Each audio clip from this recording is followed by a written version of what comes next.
네, 세 번째 의문점은 상고분원과 관련한 것입니다. 먼저 피터 방의 로만 바자를 보도록 하죠. 로만 바자는 로마가 지중해를 통일해서 단일 경제권을 형성했음에도 불구하고 많은 징세 등의 착취라든가 시장 내 정보 교환이 시대적 한계로 인해서 천천히 이뤄질 수밖에 없었던 요인 때문에 그런 것 등의 요인 때문에 이것이 기존의 수준을 넘어서는 경제적 성장으로 이어지지는 않았다고 이야기합니다. 팍스 로마나의 성립을 통해서 관세나 고유한 지역별 세금 등은 오히려 늘어나서 운송업 성장을 억제하였다는 등이죠. 이 저작은 이제 재정기에 확립된 로마의 전 지중해적 패권이 반드시 경제적 활성화로 이어지지는 않았다는 근거로 사용됐습니다. 근데 이 로마에서 징세를 담당하던 사람들, 즉 고가에게서 세금 징수를 위탁받은 징세 청구업자들, 포블리카니 등에 대한 소설도 이 저작이 나오는데 이들의 착취적 징세는 로마 지도층이 오히려 용인하고 또 노리기까지 했던 결과의 가능성이 높다는 서술이 이 저작에 존재합니다. 징세 청구업자들은 공화정기에 성업을 이뤘고 재정비로 들어갈 때 오히려 점점 황제를 수반으로 한 관료제의 자리를 내줬던 업종입니다. 근데 이 재정기에 접어들어서 이 착취가 강화되었다는 저자를 주장하는 상당히 모순되는 것이죠. 다른 한편으로는 골즈워디의 하우 롬펠을 들 수 있습니다. 이 저작은 이제 재정기의 로마 지배층이 권력을 차지하고 유지하기에 급급했던 것이 로마 제국의 쇠퇴를 촉진했다고 결론짓는데요. 사실 로마는 내부에서부터 약화되어 갔다. 이건 이제 서양 중세사 무자 유이스 선생님이 표현하신 것처럼 로마는 자살했다. 이런 표현이 나올 만큼 이 사례에 설득력이 없는 것은 전혀 아닙니다. 다만 이 아우구스투스 일의 재정 성립을 이미 공화 전기에도 큰 경제적 파이가 이미 형성이 됐고 내전이 또 극심해진 바가 있었던 마당에 이 경제적 매력보다도 앞서서 이 내전의 가장 큰 원인으로 지목해야 하는지는 사실 계속 의심할 수밖에 없을 겁니다. 다음 의문점으로 넘어가기 전에 잠깐 로마 경제사에 대해서 조금만 더 얘기하겠습니다. 네, 좀 전에 언급했던 피터 방의 경우에는 고대 경제 원시론과 근대론 사이에서 결충적인 입장을 취한 경우인데요. 원시론이란 이 고대 경제가 근현대와는 질적으로 분리된다고 보는 관점입니다. 고대 지중해 세계에서 이제 현대 경제학적 이론으로 풀어낼 만한 경제적 체계, 즉 시장 경제가 존재했다고 주장하는 그런 근대론과는 대비가 되죠. 왕과 같은 경우에는 고대의 시장 경제가 존재했음을 인정하면서도 당시 여러 시대적 한계 때문에 근현대 시장 경제와는 달리 보아야 한다고 주장해서 절충적이라고 볼 수 있습니다. 근대론자들의 경우 이런 관점도 이제 비판을 하는데 근대론의 대표주자로 피터 페민이 있습니다. 페민은 이제 경제학자로서 더 로만 마켓 이코노미라는 책을 저술했습니다. 이 저작에서 지중해라는 운송수단을 중심으로 곡물시장과 노동시장이 형성되고 지역 간 특산물, 그러면서 곡물, 올리브유, 도자기 같은 물품들에 대해서 비교 우위가 형성되는 그런 양상이 나타났다고 페민은 이야기를 합니다. 즉 완연한 시장 경제인 것이죠. 이를 통해서 이제 원수정기 로마 경제는 오히려 성장했다고 말합니다. 그러니까 정치적 안정, 치안 확보, 교육 확대, 시장을 통한 자원의 분배 등이 나타나는 것인데요. 아무래도 국가는 왜 실패하는가 역시 경제학자가 참여한 저자이기만큼 이 로마사와 관련해서는 이런저런 관점을 이제 참고해 가면서 있는 것이 적절하지 않은가 생각되어서 잠깐 언급해보았습니다. 네, 마지막으로 고고학을 한번 보겠습니다. 제가 그린란드 비행하나 이제 난파선 얘기를 했었죠. 우선 난파선에 대해서입니다. 이 그래프를 보시면 기원전 2세기에서 기원 후 2세기에 걸치는 시기에 발견된 난파선의 개수가 급격히 증가하는 것을 보실 수 있습니다. 이렇게 서력 기원을 기점으로 난파선의 감소 추세가 나타난다는 것은 재정 전환 이후의 경제적 쇠퇴를 방증하는 것이라고 저자들 이야기를 하는데요. 그런데 아까 제가 언급했던 태민에 의하면 난파선 데이터는 당시의 교육 규모를 추정하는 데 포함된 하나의 변수에 불과합니다. 여기 공식을 보시면 known shipwreck, 그러니까 현재까지 알려진 난파선의 개수는 공식의 일부에 불과하죠. 결정적인 요소는 되지 못한다는 겁니다. 그린란드 빙하 데이터는 어떨까요? 처음에 보여드린 이 그래프로 되돌아가 보겠습니다. 여기 그래프들은 그린란드 빙하에 새겨진 낙 배출의 흔적을 분석해서 역사 속의 낙 배출량을 추산해서 나열한 결과물입니다. 낙은 왜 중요할까? 우선 송수로 등의 각종 인프라 등이 이제 당시 납이 사용되기도 했고, 또 납은 은을 채광하는 과정에서 배출되기도 하기 때문인데요.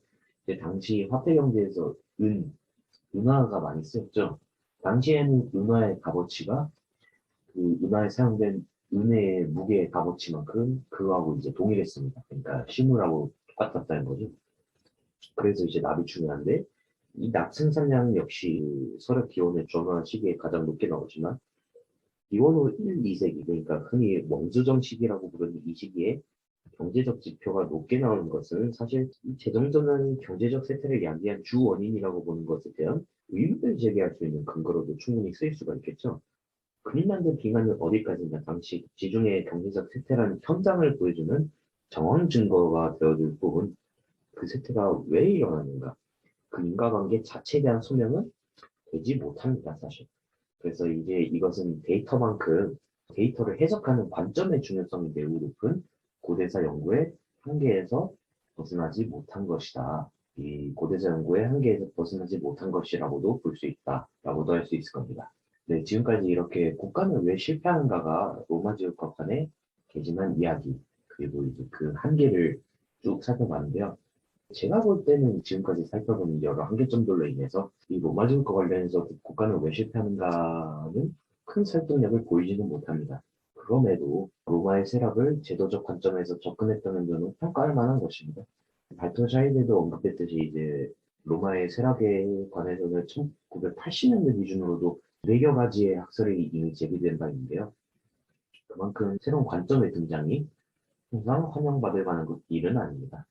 하지만 워낙 돌풍을 일으킨 책이기 때문에 여기에서 로마 제국이 언급되었던 것은 분명 검토할 만한 일이다라고 생각해서 이 발표를 하게 됐습니다. 또 이제 로마가 쇠퇴하는 시기, 또 이제 레이트 앤티키티라고 부르는 고대 후기의 통사에서는 경제사의 비중이 낮기도 합니다. 경제사 연구는 실제로 계속 필요한 부분이고요. 그래서 마지막으로 다음과 같은 책들을 소개드리고 싶습니다. 먼저 아놀드 존스의 The Later Roman Empire가 있는데요. 현재까지도 고대 후기 역사 소설의 고전이고요. 제 기억으로 한 1500쪽 가량 되는데 이비도 방대한 저작이만큼 경제사에 관한 분량도 상대적으로 많이 할애가 되어 있습니다.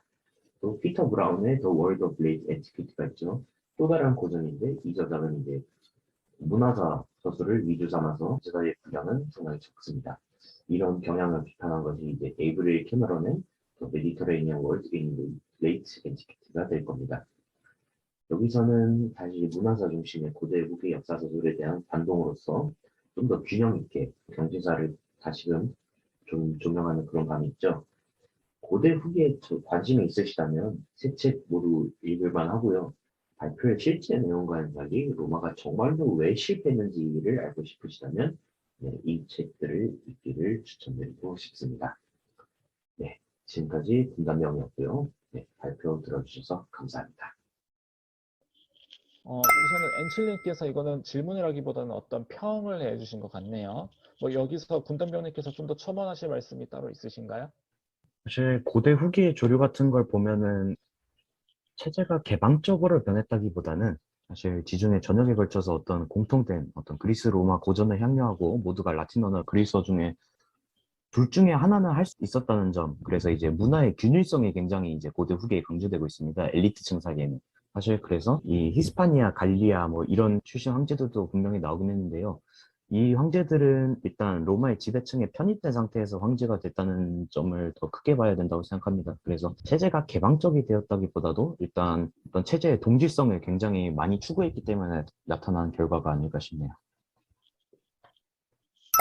아까 전에 저도 그 군단병님이 말씀하신 그 로마 관련해서 좀 여쭙고 싶긴 했는데, 이거 근데 그 아까 로마 같은 데서 흥망성쇠를 하면은 이게 기본적으로 영토 확장이나 그런 게 많이 연결되잖아요. 근데 이 로마 같은 경우에도 혹시 우리가 알고 있는 로마의 최대 강역에서 좀 더 목표를 했던 영토나 복속시키려고 했던 민족이 있었는가, 아니면은 그런 과정에서 뭐 잠정적으로 뭐 국가 재정 악화라든지 뭐 잠정적으로 연기된 영토 확장 계획이라든가 뭐 그런 정복 사업이 더 있었는지 아신다면 좀 여쭙고 싶습니다. 네. 주로 사료에서 썰 정도로 남아있는 에피소드들이 많은데요. 카이사르가 암살당하기 전에 사르마티아를 거쳐서 파르티아를 정복하려고 했다는 이야기라든가, 아니면 어떤 황제들이 어디를 정복하려고 해서, 트라이언스 같은 경우에는 이제 죽기 직전에 파르티아 전쟁이 있었죠. 파르티아 전쟁 때 헤르시아 망까지 갑니다. 헤르시아 망까지 가서 하는 말이, 내가 젊었다면은 인도까지 갈 수 있었을 텐데, 알렉산드로스를 오마주한 것이죠. 이런 에피소드들은 남아 있습니다만은, 보통 이제 로마 엘리트층들이 남긴 문헌을 보면은, 일단 로마는 이미 세계의 지배자라고 생각했던 것 같아요. 그러니까 이미 전 세계를 복속시켰고, 이제 남아있는 애들은 별것이 아니다. 약간 그런 사고방식들이 많이 남아 있었던 것 같습니다. 네, 혹시 답변이 되셨는지. 예. 그러면은 이 로마가 생각했던 대부분의 세계였다는 거는 약간 유럽이나 해봤자 뭐 동유럽 아니면 중동 쪽에 한정돼 있었던 것인가라고 생각해도 될까요? 로마인들의 어, 세계관은 생각보다 넓었는데요. 일단 중동 쪽은 물론이고, 이제 물론 초원지대로는 멀리 나가지 못합니다. 대신 이제 인도양을 따라서 중동이라든가 인도, 그리고 조금 이제 과장해서 생각하면 이제 한 중국까지는 어느 정도 세계관이 닿았던 것으로 짐작이 되고 있습니다. 감사합니다. 중국 같은 데서도 이렇게 우리가 이렇게 영화나 그런 매체들을 보면 이렇게 중국이나 로마의 그 접점이나 그런 걸 좀 생각을 많이 하더라고요.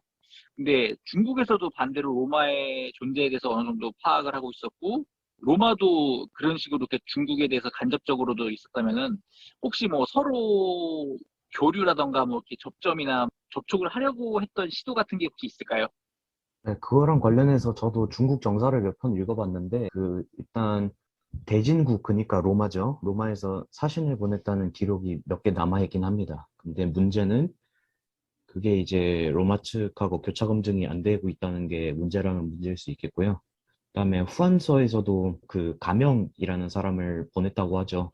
가명이라는 사람을 파르티아로 보내서 이제 대중국까지 가려고 했다는 이야기가 있는데, 가명이라는 사람은 이제 파르티아에 가서 로마까지 얼마나 걸리냐라고 하니까 2년이 걸린다고 해서 포기했다고 합니다. 그래서 이제 파르티아까지만 갔다가 돌아온 걸로 문헌상에는 그렇게 남아 있고요. 유물 같은 경우에는 직접 접촉을 증명해 줄 수는 없습니다. 왜냐하면 어디까지나 간접 교육으로도 충분히 전해질 수 있는 유물은 많기 때문에. 그래서 이제 흔히 로만 글라스라고 불리죠.